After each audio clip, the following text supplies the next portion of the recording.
New at 5:30, the push to get mental health therapists in our kids' schools. The CDC now reports that more than a third of high school students here in this country experience poor mental health, and they had that most of the time that we were going through the pandemic. Now, as our Dustin Grove reports, some schools want to make sure they can get help without having to wait. Hi, boys and girls. Okay, have a good day. At West Lafayette Intermediate School, Counselor Courtney Murtaugh is busy. We have over 550 students, and there's one of me. How are you doing? She runs small groups at lunch, tackles administrative tasks, and in between, she's taking appointments with students who are struggling emotionally. And that line is a long one. We are seeing an influx of depression, of anxiety, social anxiety, not wanting to come to school, affecting attendance, affecting grades. Have you ever seen so many students in need right now? There is just more need than ability to serve. So administrators here decided to do something about it.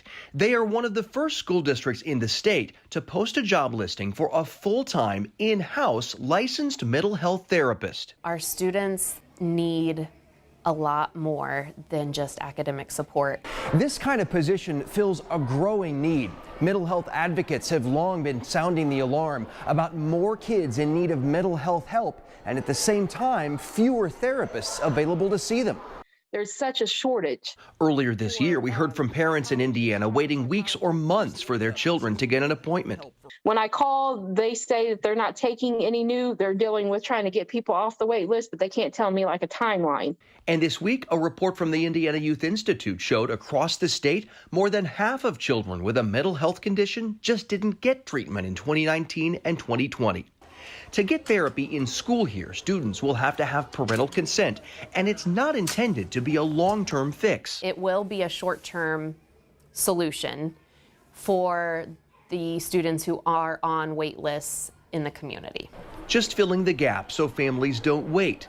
Because in a mental health crisis, they say, no family should have to. We're all on board with taking care of the more basic needs before we can get to academics.